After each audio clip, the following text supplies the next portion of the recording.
Displacement reaction बहुत ही important यह जो है अभिक्रिया होगा। विस्थापन अभिक्रिया क्या है? विस्थापन अभिक्रिया जो है एक ऐसी अभिक्रिया होती है जिसमें अधिक क्रियाशील जो तत्व होता है कम क्रियाशील तत्व को हटा देता है और हटाने के बाद से जो है एक नए पदार्थ का निर्माण करता है, उसी को हम विस्थापन अभिक्रिया कहते हैं। आप यहाँ देख रहे हैं लोहा जो है अधिक क्रियाशील तत्व है और तांबा जो है वह कम क्रियाशील तत्व है। तो यह लोहा जो है तांबा को हटा देगा। यहाँ से देख रहे हैं कि यह लोहा जो है तांबा को हटा दिया है, तांबा इधर बाहर हो गया है और लोहा जो है तांबा की जगह पर आ गया और एक नए पदार्थ का निर्माण किया हुआ है। तो वैसी रासायनिक क्रिया जिसमें अधिक क्रियाशील जो तत्व होता है कम क्रियाशील तत्व को हटा देता है और एक नए पदार्थ का निर्माण करता है, उसी को हम जो है डिस्प्लेसमेंट रिएक्शन कहते हैं।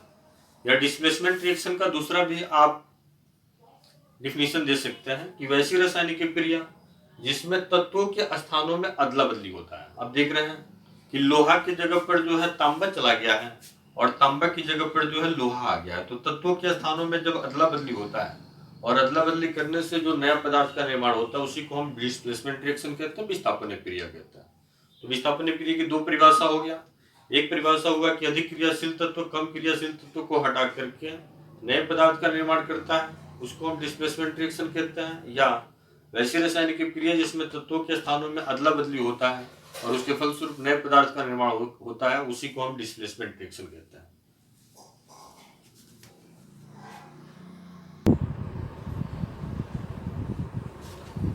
यहाँ हम विस्थापन क्रिया के प्रकार को बता रहे हैं।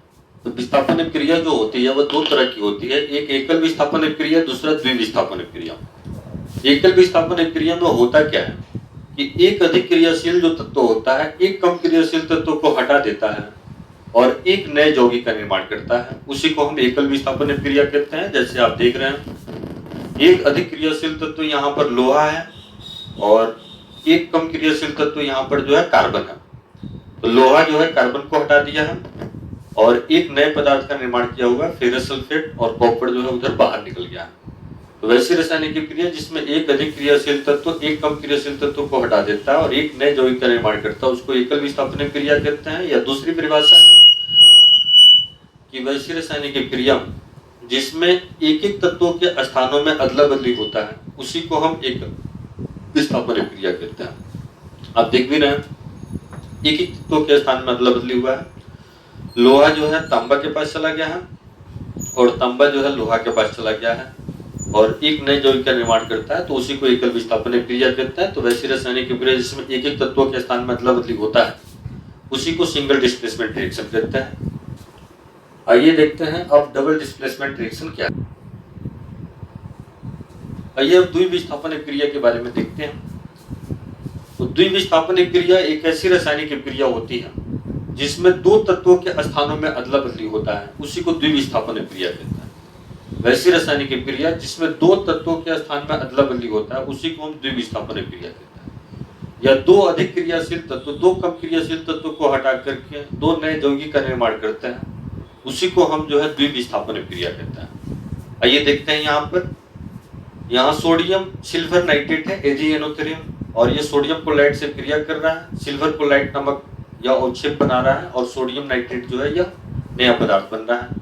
तो देखिए इस रासायनिक अभिक्रिया को ध्यान से, इसमें हुआ क्या है कि सिल्वर जो है ये जो है सिल्वर नाइट्रेट जो देख रहे हैं, यहाँ सिल्वर है Ag है, यह सोडियम के पास चला गया है और सोडियम जो है वह सिल्वर के पास आ गया है। अभिक्रिया के फलस्वरूप आपको दिखाई दे रहा है अभिक्रिया में यह सिल्वर जो है सोडियम सिल्वर Ag जो है Na को हटा दिया है और Na को हटा करके AgCl बनाया है और फिर जो है Na जो है वह सिल्वर के पास चला गया है और NaNO3 बनाया है, दो नए यौगिक का निर्माण किया करता है। तो वैसी रासायनिक क्रिया जिसमें दो अधिक क्रियाशील तत्व दो कम क्रियाशील तत्व को हटा करके दो नए यौगिक का निर्माण करते हैं, उसी को हम द्विविस्थापन क्रिया कहते हैं। या वैसी रासायनिक क्रिया जिसमें दो तत्वों के स्थान में अदला बदली होता है और दो नए यौगिक का निर्माण होता है, उसी को हम द्विविस्थापन क्रिया कहते हैं।